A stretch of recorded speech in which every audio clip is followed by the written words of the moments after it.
Hi friends, అందరికీ నమస్తే. Welcome back to wisdom share 1969 cooking videos.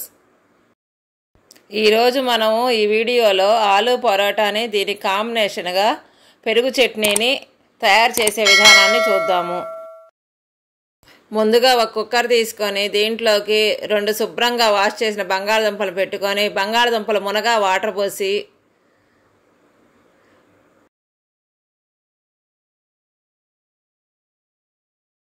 ఒక స్పూన్ని గల్లుప్పు కూడా వేసుకొని మూత పెట్టి స్టవ్ మీద ఒక 5 విజిల్స్ వచ్చే వరకు ఉడికించుకోవాలి. ఇప్పుడు పిండి కలుపుకోవడానికి ఒక ఎంటీ బౌల్ తీసుకొని దీంట్లోకి 2 కప్పుల గోధుమ పిండి వేసి ఒక అర స్పూన్ ఉప్పు వేసుకొని పిండిని బాగా కలుపుకొని కొంచెం వాటర్ పోస్తూ 2 నిమిషాల పాటు బాగా కలిపి ఒక స్పూన్ నూనె వేసి పిండి మొత్తాన్ని కూడా మెత్తగా వచ్చే అంతవరకు కూడా బాగా కలుపుకోవాలి. ఇప్పుడు ఈ పిండి గిన్నె మీద మూత పెట్టి ఒక పావు గంట సేపు పక్కన పెట్టుకోవాలి. కుక్కరు 5 విజిల్స్ వచ్చి ఆవిరి పోయిన తర్వాత ఒకసారి మూత తీసి కుక్కర్లో ఉన్న నీళ్ళని వంచేసి బంగాళదుంపను ఒక ప్లేట్లో తీసుకొని వాటంతా పొట్టంతా తీసేసి 4 ముక్కలుగా కట్ చేసి అవి మళ్ళీ ఇదే కుక్కర్లో వేసుకొని నేను ఏ విధముగా అయితే మ్యాష్ చేసుకుంటున్నానో మెత్తగా వచ్చే వరకు మీరు కూడా ఇదే విధముగా మ్యాష్ చేసుకోవాలి. ఇప్పుడు ఈ మ్యాష్ చేసిన బంగాళదుంప మిశ్రమంలో 1 స్పూను ఉప్పు, 1 స్పూను కారం, అర స్పూను పసుపు, 1 స్పూను ధనియాల పొడి, 1 స్పూన్ జీలకర్ర పొడి, అర స్పూను వాము, 1 స్పూను ఆమ్చూర్ పౌడరు, 2 స్పూన్లు కస్తూరి మెంతి, సన్నగా కట్ చేసుకున్న కొత్తిమీర, కొంచెం కరివేపాకు, సన్నగా కట్ చేసుకున్న ఒక 5-6 పచ్చిమిర్చీలు, సన్నగా కట్ చేసుకున్న 1 గడ్డ ఉల్లిగడ్డ ముక్కలన్నీ వేసి ఈ మిశ్రమం అంతా కూడా పట్టేలాగా బాగా కలుపుకోవాలి. ఇప్పుడు ఒక ప్లేట్ తీసుకొని మీరు చపాతీ ముద్దలు ఏ సైజులో అయితే చేసుకుంటారో దానికి డబల్ సైజులో ఈ బంగాళదుంప మిశ్రమాన్ని ముద్దలుగా చేసుకొని పక్కన పెట్టుకోవాలి. ఇప్పుడు 15 నిమిషాలు అయిపోయిందండి. ఒకసారి పిండి గిన్నె మీద మూత తీసి పిండి మొత్తాన్ని కూడా ఒక 5-6 నిమిషాల పాటు మెత్తగా వచ్చే అంతవరకు కూడా కలుపుకోవాలి.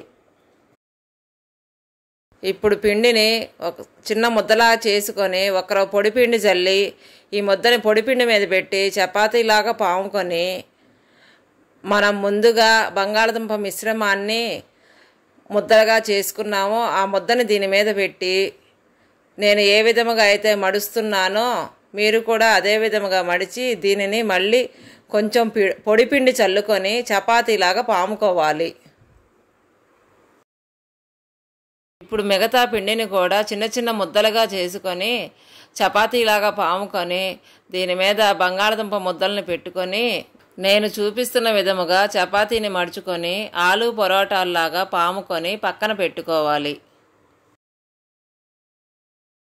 ఇప్పుడు స్టవ్ మీద ఒక అట్ల పెనం పెట్టుకొని మంటని లో ఫ్లేమ్లో ఉంచుకొని అట్ల పెనం మీద 1 అర స్పూన్ నెయ్యి వేసి నెయ్యి అంతా కరిగిన తరువాత మనం తయారు చేసి పెట్టుకున్న ఆలూ పరోటాని వేసుకొని చుట్టూతా నెయ్యి వేసి నేను ఏ విధముగా అయితే ట్యాప్ చేస్తూ ఆలూ పరోటాలని కాల్చుకుంటున్నానో మీరు కూడా ఇదే విధముగా ట్యాప్ చేస్తూ ఆలూ పరోటాలని కాల్చుకోవాలి.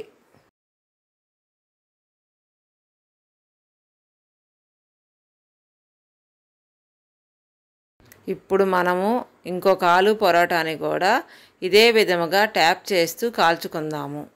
ఇలా ట్యాప్ చేస్తూ కాల్చుకోవటం వలన ఆలూ పరోటాలు బాగా పొంగుతాయి. చూస్తున్నారు కదండి ఆలూ పరోటా ఎంత బాగా పొంగుతుందో కదా. అంతేకాకుండా చాలా బాగా వచ్చింది కదా. నేను నెయ్యితో కాల్చుకుంటున్నానని మీరు కూడా నెయ్యితో కాల్చుకోవాలనేమి లేదండి. మీకు ఒకవేళ నెయ్యితో ఇష్టం లేకపోతే నూనెతోనైనా కూడా కాల్చుకోవచ్చు. ఏ విధముగా చేసుకున్నా కూడా ఆలు పరోటాలు అనేవి బాగానే వస్తాయి. కాకపోతే నెయ్యితో కాల్చుకున్న ఆలు పరోటాలు మంచి సువాసన ఇవ్వడంతో పాటు మరింత రుచిగా కూడా ఉంటాయి. ఇప్పుడు మనం కాల్చుకున్న ఆలు పరోటాలన్నింటిని కూడా ఒక ప్లేట్లో తీసుకొని పక్కన పెట్టుకోవాలి. ఇప్పుడు పెరుగు చట్నీని తయారు చేసుకోవడానికి ఒక బౌల్ తీసుకొని బౌల్లో ఒక అర స్పూన్ నెయ్యి వేసి ఒక 2 గంటెల గడ్డ పెరుగును వేసుకొని దీంట్లో ఒక అర స్పూను సాల్ట్ వేసి సన్నగా కట్ చేసుకున్న 1 కప్పు ఉల్లిగడ్డ ముక్కలు, సన్నగా కట్ చేసుకున్న 2 పచ్చిమిరకాయలు, సన్నగా కట్ చేసుకున్న 1 కప్పు కొత్తిమీర తురుము వేసి బాగా కలుపుకుంటే ఎంతో రుచికరమైన పెరుగు చట్నీ తయారైపోతుంది. ఇప్పుడు మనం తయారు చేసుకున్న ఆలు పరోటాన్ని పెరుగు చట్నీతో నంచుకొని తింటే చాలా అంటే చాలా బాగుంటుంది. పెరుగు చట్నీతోనే కాకుండా టమాటా సాస్తో నంచుకొని తిన్నా కూడా చాలా బాగుంటుంది. Thank you for watching. మీకు మా వీడియో నచ్చినట్టయితే please like, share, subscribe and click the bell icon.